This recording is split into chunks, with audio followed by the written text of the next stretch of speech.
Welcome to the Clear to Send podcast, a podcast about wireless engineering, where we educate you on Wi-Fi technology, talk about design tips, troubleshooting, interviews, and the tools. Here are your hosts, Roel and Francois.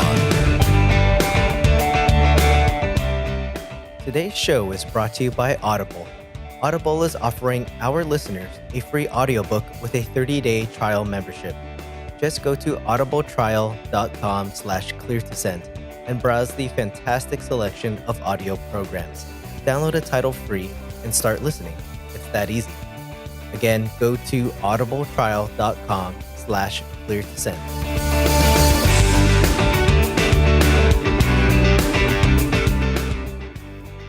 Hello everyone and welcome to the Clear to Send podcast. This is Francois, your host, and this is episode 137. Today, we are delighted to interview Eric Johnson from Aruba HPE. He's a very knowledgeable radio guy, and the main topic of our discussion is Mimo. Just before we jump into the interview, let's meet Nick Turner through the 10-question interview. Here's Nick Turner.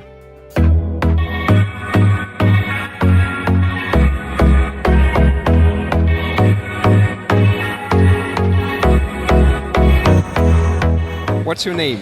My name is Nick Turner. Where do you currently live? I live in the south of the UK. Where were you born? I was born in the south of the UK, actually, near a town called Bournemouth. Perfect. What is special about that place? It's near the coast and it's very beautiful. Nice. They have a soccer team too. We do have a soccer team, but I don't. Please don't ask me any questions about sport.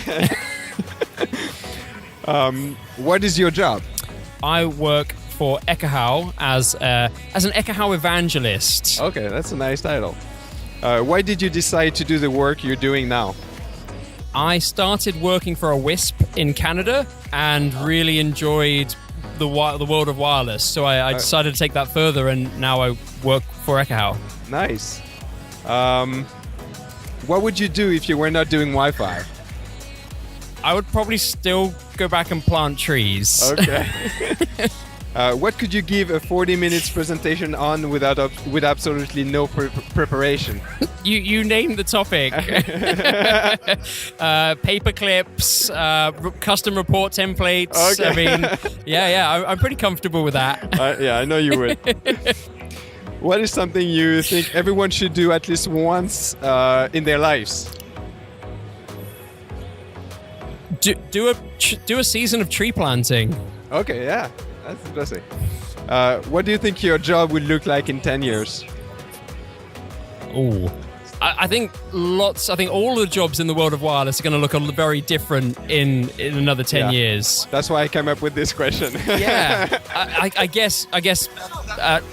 Asking politely the AI overlord to be kind. Yeah, that's a good one. Yeah. Well, thank you, Nick. My pleasure. Thank you.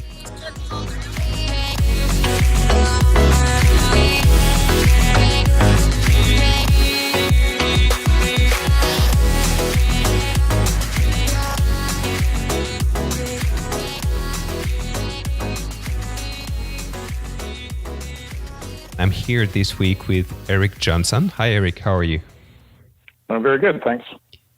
And Eric is here to talk about Mimo with me. So, Eric, why don't you introduce yourself and just tell us a little bit more about where you're from, what you do, and how you got started in Wi-Fi. Okay. My name is Eric Johnson. I've been in the radio business for a little more than 30 years now, which is not something I care to think about all the time, but I started as an antenna engineer. I worked for 7 years designing antennas for various systems. Joined Nortel as a base station architect, so the cellular side of things, and then sort of transitioned into Wi-Fi after that with a company named Bel Air Networks, which was based in Ottawa, Canada, and then into Aruba just a little over 7 years ago in 2011. And joined them as a product manager for the outdoor access points. So I've been doing that for a while. So I've been doing Wi-Fi for a little more than 14 years. So it's been an interesting ride. That's awesome. Wi-Fi is actually about 20 years old, so you are not too far from working with Wi-Fi from the beginning. Exactly. And it's interesting you have a radio background as well. Most of us in Wi-Fi have like a networking background, so it's fun. How have you been, liking the transition to the Wi-Fi side of things with Aruba? Well, so as I mentioned, I was with one other company doing outdoor Wi-Fi solutions, but with Aruba, it's been 7 years, and I've been focusing on their outdoor solutions.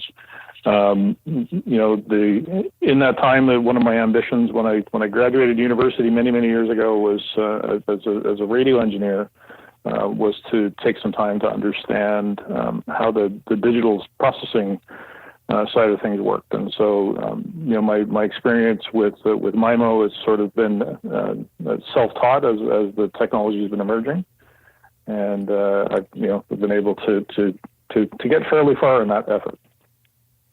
All right, so let's talk a little bit about Mimo. So Mimo stands for multiple input, multiple output, and it's this technology that we use nowadays in Wi-Fi quite frequently.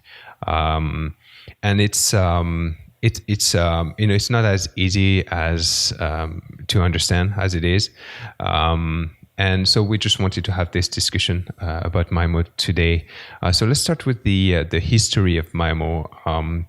Can you tell us a little bit about when the technology got introduced in Wi-Fi and when we started to use it? Sure. So going back a little bit further than that. So the ideas for Mimo were sort of emergent in the mid '80s.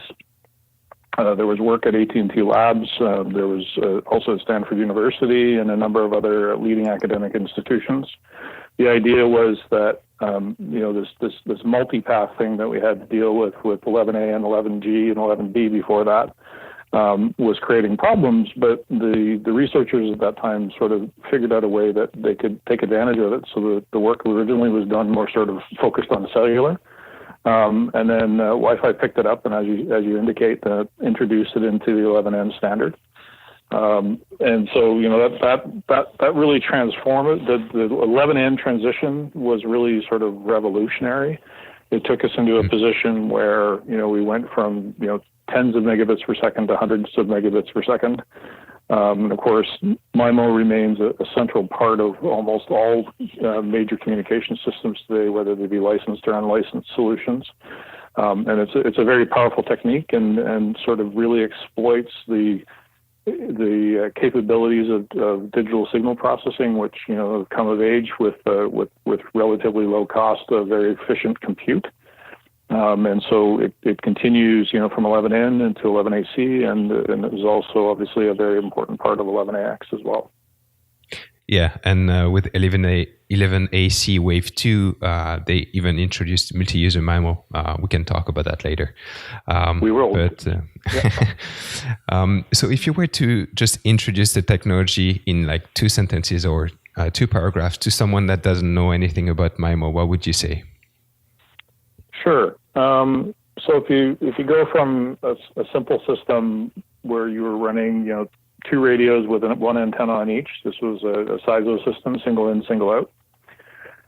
When you're in an indoor space, you have that direct path between the user and the access point. When you're in mostly in indoor spaces, you have lots of reflections off of the walls, the ceilings, and the floors. And so what the base technology does for Mimo is it recognizes the fact that the reflections in the room, you can take advantage of those. So the real key element of Mimo is actually measuring the channel. So the channel being the physical space that you're in. So it's everything that happens between the access point and the user. And so when Mimo happens, the signal is transmitted. There's training information in the packet, so the pilot tones and some of the preamble information. The receiver is able to use that to estimate the space. It doesn't give you a physical location, but it gives you a mathematical representation of all the reflections in the room, which of course change fairly frequently. So the idea with Mimo is that by doing that calculation, you can actually model the space as a matrix. And this is what you see in a lot of the papers, that they show you this matrix with the H matrix, as it's called, H12, H21. But what happens effectively in the receiver is it estimates what that channel matrix is, it inverts it, and so that when you take that estimate and you invert it and you multiply it by the measurement, you actually recover the original signals that were sent. And this is how you're able to actually extract multiple streams out of the space. It's because of the reflections. The more reflections you have in general, the better it works. So you see Mimo as a very effective indoor technology. When you're outdoors, that's a different thing. We'll come back to that a little bit later on. But because you don't have a lot of reflections outdoors, so Mimo is a very effective technology indoors. And outdoors, you have to use some different techniques. Does that kind of answer your question, Francois? Yes, exactly. One term you didn't mention is, and that first came to mind for me, was multipath. That's kind of like what you explained, right? Multipath is something that originally was bad for Wi-Fi networks because the receiver wasn't able to understand the information sent. But with Mimo, we kind of take the multipath and turn it into something that's positive for us, and then we're able, like you said, to create this matrix and understand the signal, reverse the phase in the little phase in or phase out what we could have in the reflected signal, and then turn that into something positive we can understand. Correct. You can stuff additional information down those extra degrees of freedom is the terminology that's used. So Mimo, you said Mimo got introduced with 82.11n. Before that, so for the previous generations of Wi-Fi, so 11B, A, G, we used to use the SISO model. So you mentioned it, single input, single output. So let's talk about the relation between antennas and Mimo. Like, how many antennas do we use for Mimo? Sometimes it gets confusing because we can use SISO with one antenna, but we can use SISO with multiple antennas. But at the same time, for Mimo, we also need multiple antennas to make it work. Can you clarify a little bit the relationship between the number of antennas we need and Mimo? Sure. So, in one sense, single in, single out is a simple use case of Mimo. It's just one antenna on both ends. So, there's no when you're running just with a single transmitter and a single receiver, there's no additional information, right? You only have one antenna being sampled at the far end. So the channel estimate is simply the loss between the two devices. And the phase information that shows up at the antenna. So you can't really do anything with it. When you introduce multiple antennas at the receiver, this is a single in, multi out. So that's called so-called SIMO. In that situation, the receiver actually can now take the information it receives on each of the antennas and combine that intelligently. So there's still only one input, so you really can't do any other math. But what we do with a receiver that has multiple antennas on it is what's called maximal ratio combining. The system actually can work out the amplitude and phase on each one of the antennas, and through vector math actually optimally add those together, and that gives you a receiver benefit associated with maximal ratio combining. So that's a very powerful technique, and it's a simplified form, if you will, that optimally adds the signal. So the voltage will add coherently, the noise adds incoherently, and you get a 3 dB benefit for 2 antennas, 6 dB benefit for 4 antennas. So this is just receive diversity. On the transmit end, if you have multiple transmitters and only one receiver, this is called MISO. Multiple in, single out. And this is basically you're doing beamforming, but in a very simple sense, because you only have a single antenna, all you can really do is move the energy so that it's maximized towards the client. There may be a bounce path in the room that in the space that may actually be a stronger signal if the user is obstructed. And depending on the intelligence of the system, they may or may not be able to work that out. But in general, this would have been a simple a beamforming system where the transmitter is tracking the users through some mechanism in the protocol. and able to work out where the user is. So you could have a Simo Mimo system running because you'd have on one end one antenna, on the other end multiple antennas. So in the downlink, it's a transmit beamform, and the uplink, it's an MRC. Those two things add roughly the same benefits. So you actually are balancing the link because you're adding 3 dB of gain in the transmit direction with two antennas, and you're getting 3 dB of gain in the receiver in the uplink direction. So that's sort of Simo Mimo. So the number of antennas, the minimum number of antennas to get a MIMO benefit is 2. Right, so you have to have two antennas. The general rule of thumb is they have to be spaced by at least a half a wavelength in order to decorrelate them.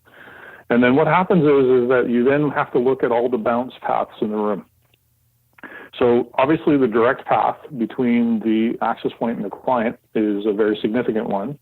But that you can't really do anything with that, right? So that's kind of in the main beam of the system, and it's well defined.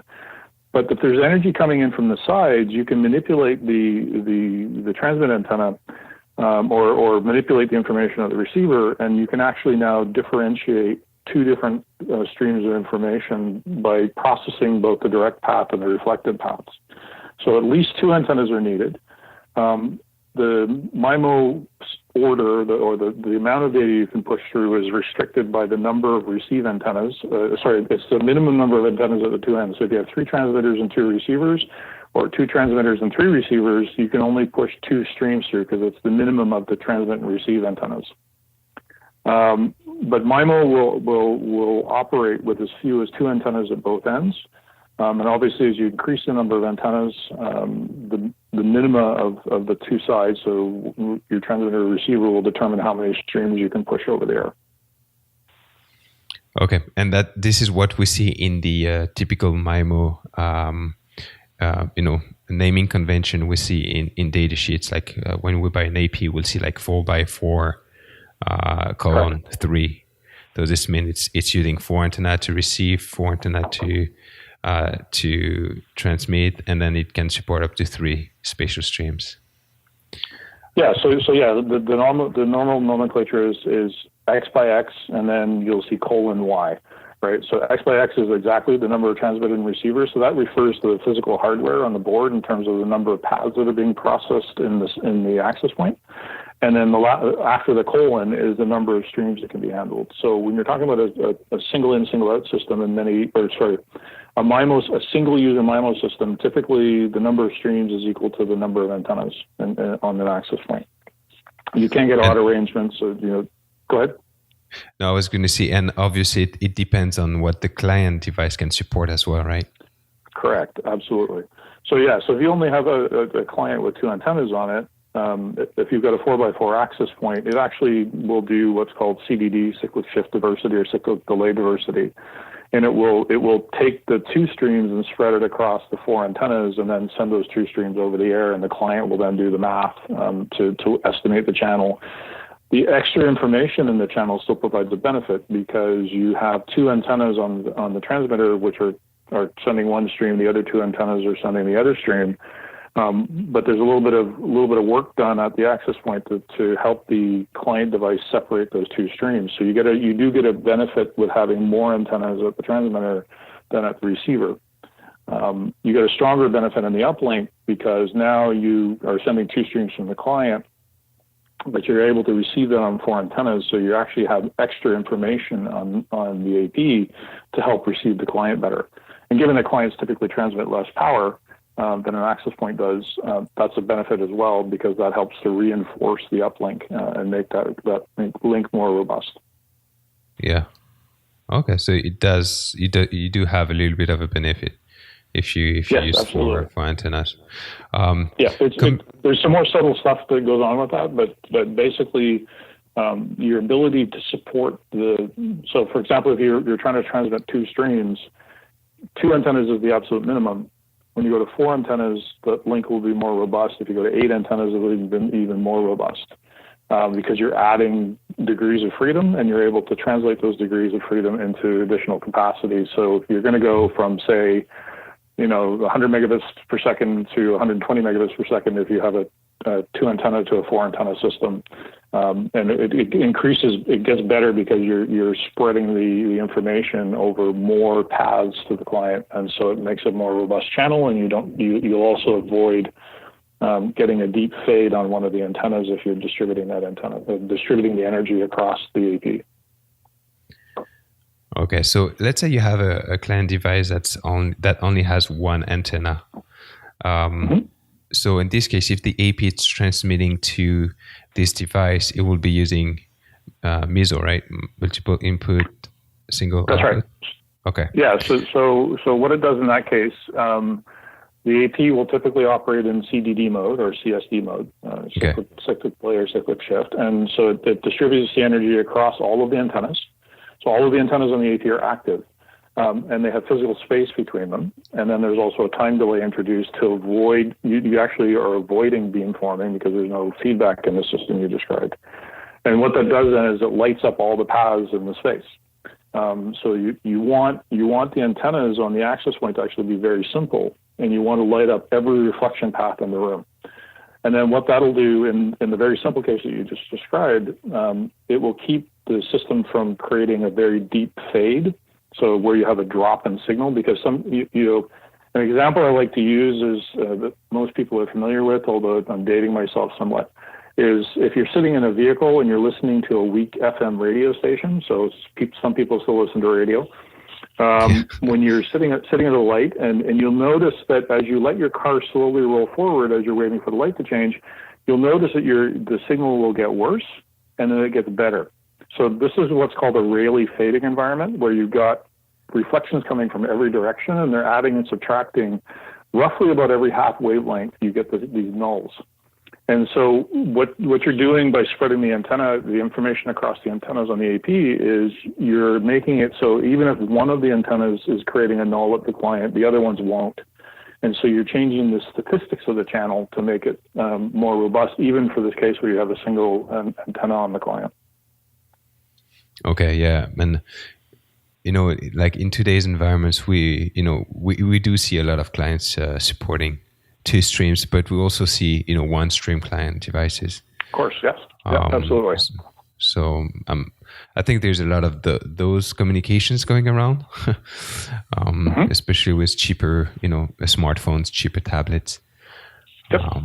Yep, totally agreed. So there is some benefits still for those devices, and it's basically giving you what's called transmit diversity to avoid deep fades at the client. So it makes the link more robust. Our show is brought to you by Audible. Did you know you can ask Alexa to read a book to you? I have an Alexa Dot in my house, and I had my favorite book being read to me, Ready Player One. It was really awesome because audio makes great audiobooks, whether you like to listen to books to get your mind somewhere else or whether you like to learn. Sometimes I like to read biographies. I've been an Audible listener for over a year, and I absolutely love it for my commute. You will too, because the selection on Audible is phenomenal. It seems like every book that comes out in print is also in Audible. So for you guys, you can go to audibletrial.com/clear2send and you can get a book for free right now. Download it and start listening within a few seconds. So again, that's a free book for you guys. Download it at audibletrial.com/clear2send. Quick question I have in mind. I just thought about it. If you're doing you can obviously use Mimo to the fullest if you do like a point-to-point connection between 2 access points, right? Yep. Okay. So what happened? So okay. Sorry. You can go deeper. Okay. So this transitions the discussion a little bit towards the outdoor side. Now, so outdoors are a little bit different because everything I've been talking to up to this point is, but all these wonderful reflections that exist in an indoor space. Yeah. You've got, walls and hard surfaces and so forth. So all those bounces are beneficial. And so you can get very high orders of MIMO if you got enough antennas on the AP. With 11AX, you're going to see devices that will be supporting 8x8, even though the clients are 2x2. So fortunately, multi-user MIMO is going to come with that as well. Yeah. But when you're in that indoor space, all those reflections are incredibly important, and you want your antenna system to be set up so that uses all the reflections in the space. You don't want to be using directional antennas indoors. There are cases where you would want to use that, and those are for capacity design. But if you're just trying to maximize your MIMO operation, you just want to use simple omnis where the antenna patterns are pretty well matched. When you go outdoors, you virtually have no reflectors in most cases. You might have something directly across the street, for example, but that geometry is fixed because if it's straight out in front of you, the house in front of you, you can't manipulate the energy in between to get a real benefit. And then if you're going side to side on the street, there's no reflections at all because it's just a street, or if there is a reflection, it's a high speed car, and the reflection has a huge Doppler shift on it, and that makes it kind of difficult to work with. So when you're outdoors and you're running point to point, or even talking to a client device, the thing that does work outdoors is cross polarization. So the idea there is that where indoors we use all the reflections to create, we can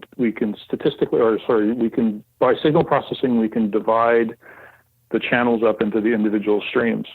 When you're outdoors, because you don't have any real reflections, because trees are scatterers, they're not reflectors, you can't take advantage of those reflections. So indoors, we're mathematically orthogonal because of all the math we do.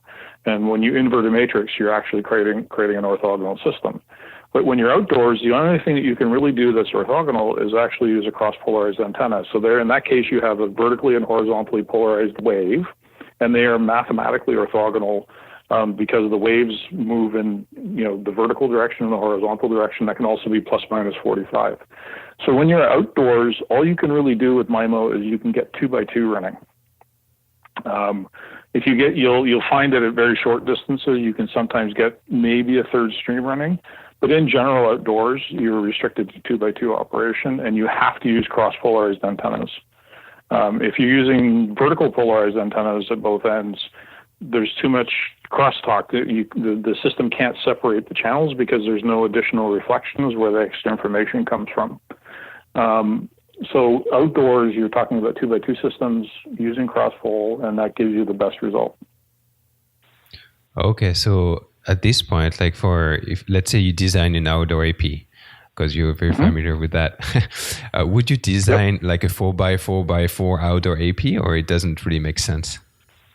So what we do outdoors is we use cross-polarized antennas. The expectation is that we're going to get 2x2 throughput, and that's verified. Again, when you're 5 meters away from the AP, you might get a ground bounce that will contribute and give you an extra strain. But in general, at any sort of real distances, you expect the system to operate 2x2 when you're outdoors. So what we do outdoors is when we use a 2x2 system is baseline that gives us cross-pol. The interesting thing, of course, is the handsets when they're dual stream, they're typically cross-pol as well. So the 2x2 works. If we go to a high order system outdoors, what we're doing there is we're combining and we're taking advantage of, we're adding transmit diversity, and we're getting 2 streams. So you're using, if you've got a 4x4 system, 2 of your antennas will be vertical, 2 of your antennas will be horizontal. Okay. And then you're actually taking advantage of that transmit diversity to make the system more robust so that neither the V or the H will go into a deep fade, and you maintain that. If you've got a client that supports transmit beamforming, now you can get the cross-pol and transmit beamforming running at the same time, and that will increase your signal strength, so move your MCS rate up 1 or 2 notches, and give you the dual stream capability. So when we're using higher antenna systems outdoors, we're bringing a combination of techniques, which the standard provides for, to maximize that benefit. So if I understood correctly, most of the time it would be 4x4x2. Absolutely correct. And that's limited by the channel, not because of the radio. Yeah, that's very interesting. I've seen people installing outdoor APs in like big warehouses. Like let's say you have like a airplane warehouse, something. Mm-hmm. Would you see MIMO working differently in those type of environments? Oh, that's an interesting question.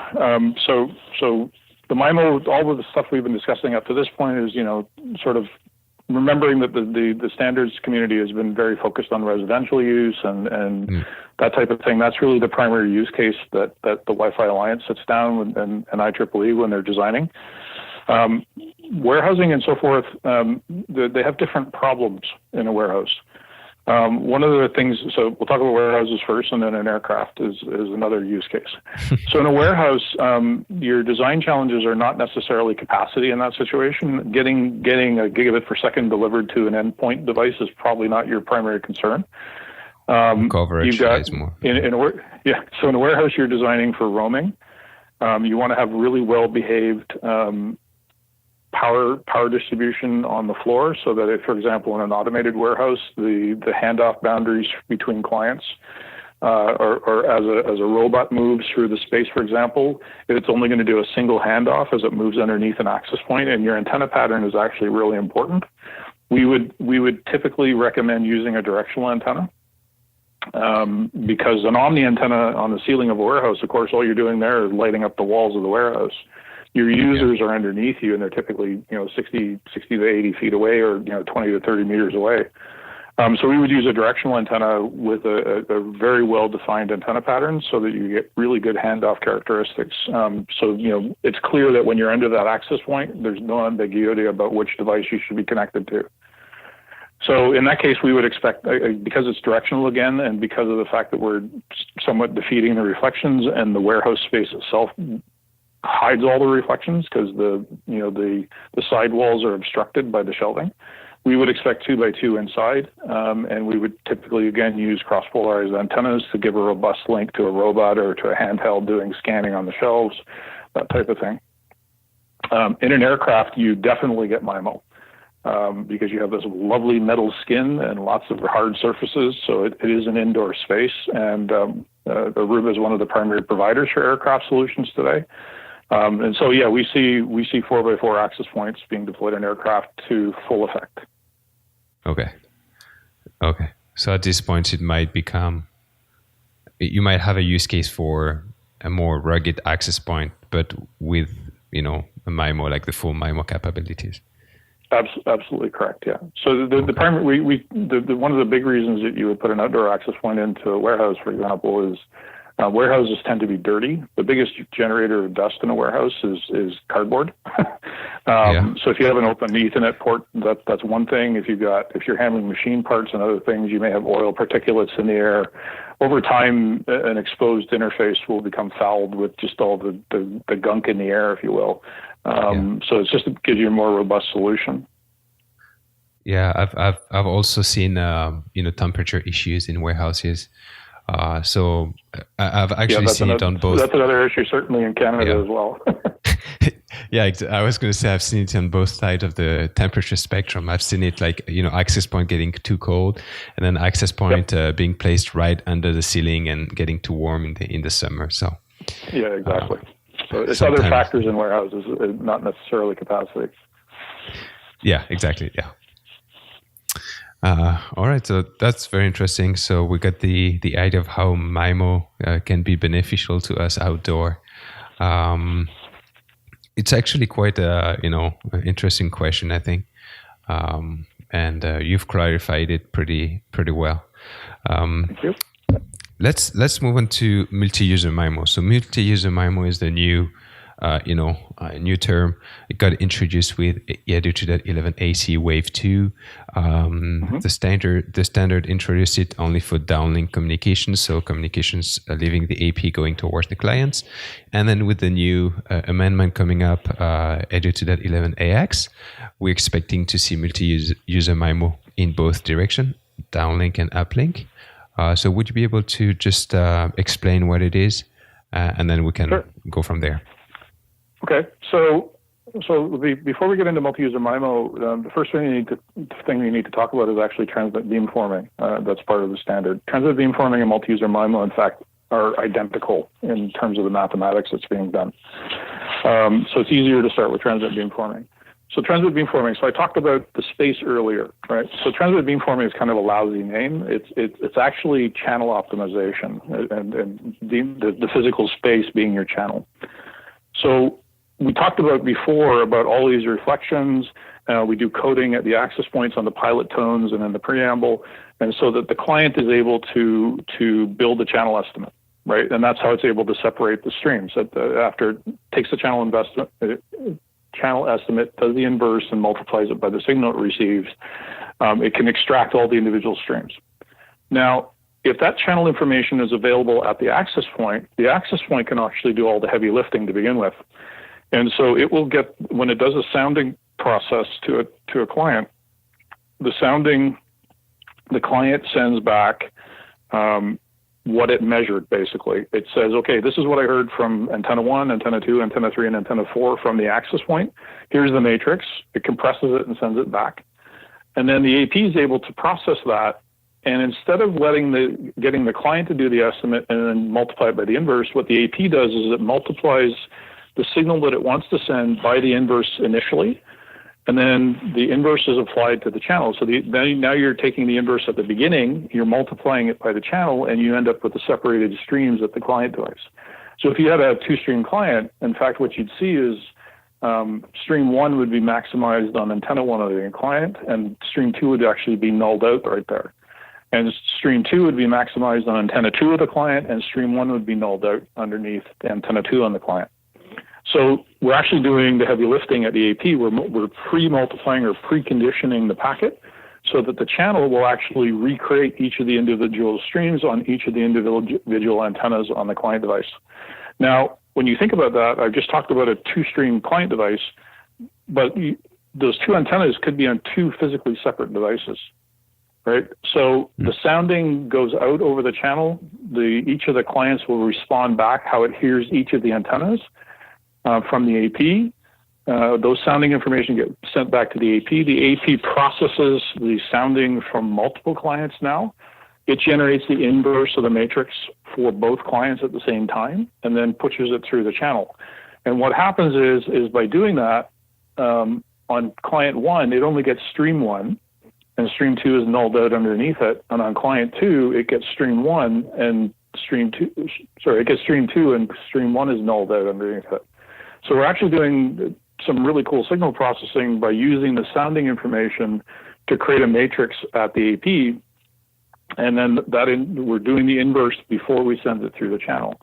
And so transmit beamforming and multi-user MIMO are, in fact, if you look at them mathematically, they're actually the same. It's just how you get the channel estimate matrix. In one case, when you're talking about transmit beamforming, all of the channel information is coming from a single client.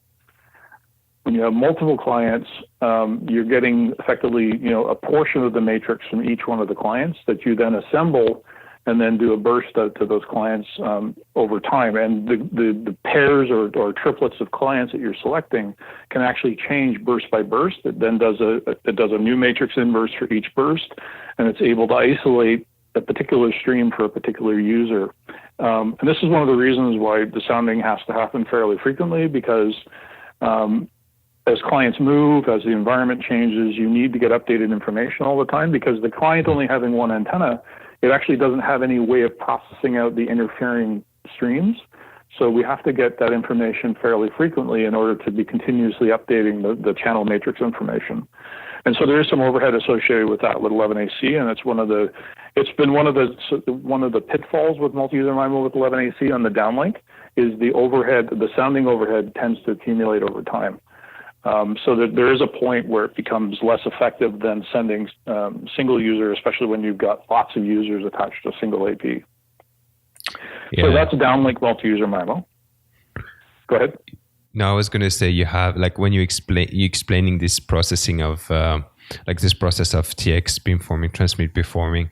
I'm just thinking it requires a lot of processing power to do it. So what if the client now has to do it? Like, how much energy is it going to draw from the client devices? How much CPU power are we going to need on our client devices in order to support that for the uplink communications? Well, so uplink multi-user MIMO is a little bit different. Okay. So because what happens with uplink multi-user MIMO, the reason we have to do all this processing is we have to separate the signals because each of the clients only has one or two antennas, and so it only has a really limited capability to do that now. Because it has only one antenna or one sample or two samples of the space. When you're talking about uplink multi-user MIMO, which is what's in 11AX, that's actually very different. The key there is now you've got this AP with lots of antennas on it, and you've got clients that are sending one stream at a time.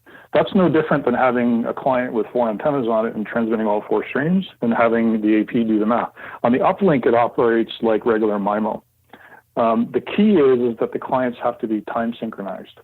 And so in 11AX, there's a structure called the trigger frame. And that actually is what's synchronizing the transmissions from the client devices. The trigger frame says these are the clients that are going to transmit, and then it gives it basically a timestamp, and the clients all transmit at the same time.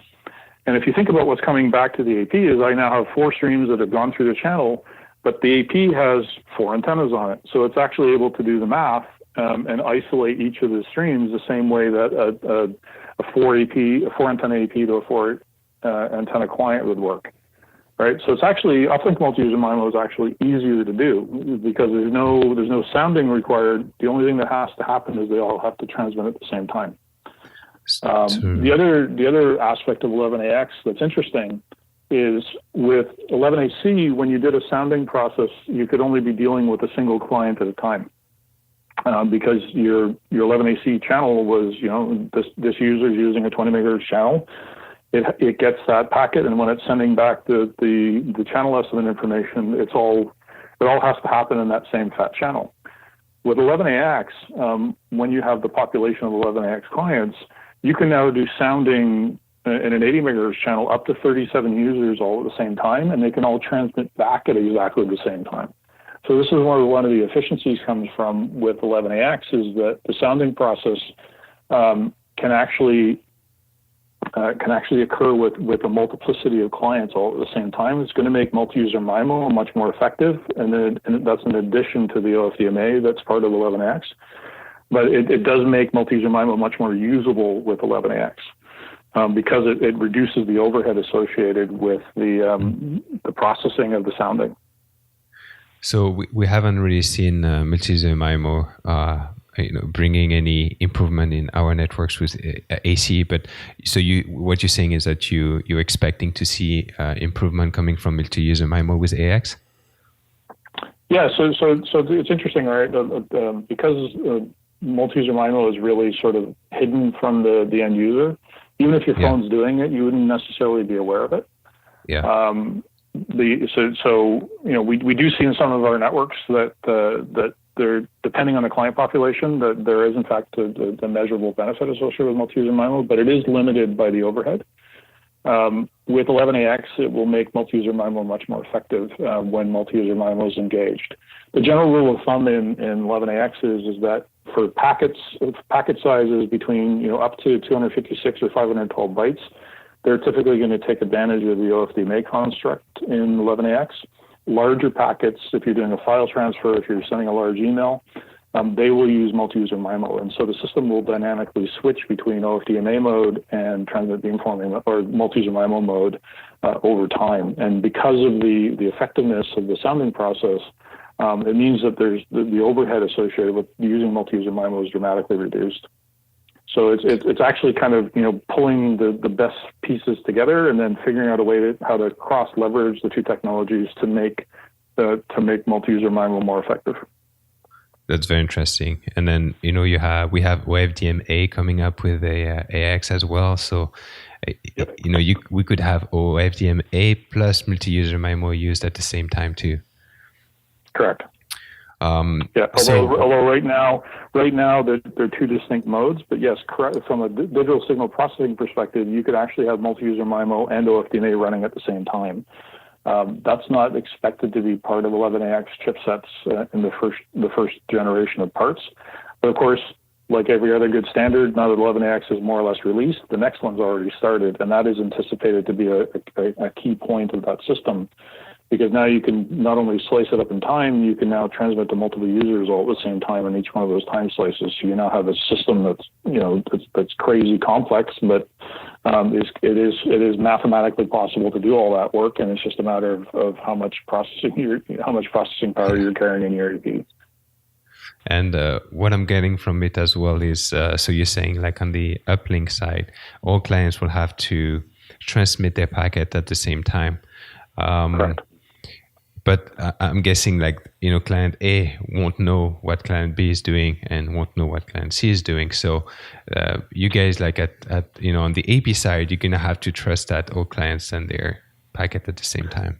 Right. So this is one of the key elements that will be tested. Uplink multi-user MIMO is officially an optional feature for 11ax. But in order to, if you support it, you have to respect the trigger frame, right? So the client devices have to respect the trigger frame. They all have to transmit within the allocated time window. From the time of reception of the trigger frame, all of the clients that are supposed to transmit have to go within that interval, and that's certainly one of the things that would be tested in any sort of interrupt setting. And we do a lot of that testing with various client devices. So we haven't seen them yet, but we're anticipating this to work. It's a relatively straightforward thing to do. In fact, Uplink multi-user MIMO was supposed to be part of 11AC, but it was sort of dropped as the standard was maturing because they couldn't agree on the synchronization mechanism. Yeah, that's the hardest part, right? Everyone agreeing on something. Getting agreement, absolutely. All right, I guess we'll see. Hopefully, we see client devices supporting it.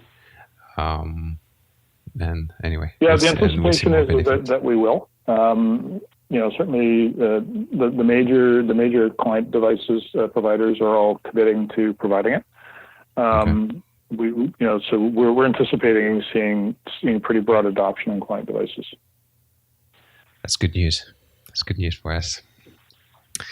All right, Eric. I think it was a very good discussion. I got a lot of information. I'm pretty sure the listeners will enjoy it. Do you have anything to add related to Mimo? Something you didn't mention, or I don't know, an example you had in mind that you wanted to share? Yeah. Sure. I kind of alluded to it earlier. Just so Mimo, Mimo was kind of an interesting thing for me in that it was one of the first things that was introduced into the standard that was sort of conditional function, because it depends on the space that you're operating in. Remembering that the standards are very much centric on the residential user, because that's obviously for MIMO chipset vendors, or for chipset vendors, that's the bulk of the business still. Enterprise is only a percentage of the total APs that are sold. But understanding that, when you look at something in the standard, you always have to realize first is is this feature, more specific to indoor spaces where you've got nice reflections in walls? And we talked about the outdoor spaces where that's not the case, and you get different limitations. But other cases as well, in that when you talk about a gymnasium, for example, for if you're in a school, if you're deployed along the long axis, your side reflections are very, very far away. And so you will find that in that space, for example, this is a transition space between an indoor space with relatively defined walls and an outdoor space with no real side reflections. You can also get this condition where your reflections are far away. So multi-user MIMO, transient beamforming, and so forth, these techniques rely on those reflections. And if you're in situations where you've got your side bounces coming from a really, really long distance, you may not operate. It may not work in that case, and so you'll see your throughputs a little bit lower. So just the only caution from a field perspective is all these things do work, and the map is supported, and it's very well defined, and it's in the chipsets. But there are physical spaces where multi-user MIMO breaks down, and that's the only sort of thinking point to take away, I guess. But in general, the rest, the technology works very well. Okay, that's interesting. And let's say we're in the field and we want to validate if MIMO is used. Do you look at the MCS index to do so? Ooh, Yeah, that's part of it. As you find as your channel degrades, the MCS rate will tend to be the first indicator, because you may be quite close and you'll see that the MCS rate, even though the MIMO is being used, the MCS rate is backed off, but you're really close. That's an indication that the radios are struggling with the space to get MIMO to work. The problem is that you, in general, can't change the physical space, so it's difficult to fix. But just be aware of the fact that you may encounter situations where the space is defining that. I guess the other comment, just while I'm thinking about it, is we talked about using small, simple omnis. We want to maximize MIMO. That works in virtually every indoor space. When you get into very high density situations, that's a case where you're going to trade off being able to use higher order MIMO, like 4x4, 8x8 MIMO. You're going to trade that off against capacity, because when you're designing for capacity, your antenna techniques that you're going to use in that case is to isolate regions of coverage. When you do that, you're sacrificing MIMO function for capacity from a reuse perspective. So they're somewhat at odds with each other. So don't expect to go into a high density space where I'm talking about more than 50,000 seats and expect 8x8 MIMO to work. It's not going to. You're going to get 2x2 MIMO. You're going to use cross-fold antennas, and then you're going to isolate your coverage regions. As a simple example, you're going to use directional antennas to cover 50 seats or 100 seats, and then you're going to have another directional antenna beside it. Because the directional antennas inherently have no side reflections, you're going to be constrained to using cross-pole and getting 2x2 MIMO. That's very interesting. So let's say I'm designing a stadium and I'm working on the capacity planning. It's better to just plan for maximum 2 spatial streams used in terms of data rates used. Yeah, in practice, that's what you'll see. Up to about 5 to 10,000, you've got 20 channels at 20 megahertz each. Then you're going to be able to use sort of standard access points if the ceilings aren't too high. In which case you can rely on your MIMO. But once you go across that threshold, you're going to start reusing channels, and now the omnis, which are good for MIMO, are going to cause lots of crosstalk between the access points. Yeah. So you start transitioning towards a capacity design where you're using antennas for isolation and maximizing reuse, versus using all the channels and using simple antennas and maximizing MIMO. Yeah, and I was going to say, anyways, most devices are 2-stream devices, so. Correct, and that is certainly another factor. And multi-user MIMO, obviously, in high density situations, as we talked about, the overhead tends to defeat it at some point. In which case, again, that suggests, when you're in really large spaces or large numbers of people, this is where the directional antennas make sense. And falling back to the 2x2 baseline is what you should expect. All right. Thank you, Eric. Thank you for the great discussion. I really appreciate it. Do you have somewhere where people can find you online? Twitter, LinkedIn? Sure. Yeah, my LinkedIn is I'm on LinkedIn. It's at Hewlett Packard these days. So if you want to hunt for me, you can find me there. I'm on Twitter. I don't use it a lot, but I'm occasionally on there. I'm EJ_wireless. I've got the various recordings from some of the talks I do at the Aruba, some of the big Aruba events over the years, the Aruba Atmosphere events, where a lot of this content is part of my sort of training material that I refresh annually and share with our partners, and that gets also it gets published to YouTube and other outlets. Perfect. Thank you, Eric. Thank you very much for your time. Thank you for the great Aruba outdoor APs. And we'll talk to you next time. Maybe we can talk about it next time. Thank you. Yeah, sure. Thank you very much for listening. If you enjoyed this episode, please feel free to share it on social media or with friends and colleagues if you think it can be interesting to them. You can let us know how we're doing by leaving us a review on iTunes. Thank you very much for listening, and we'll talk to you on the next episode. Have a good week designing, deploying, troubleshooting, monitoring, teaching, or learning Wi-Fi. Cheers.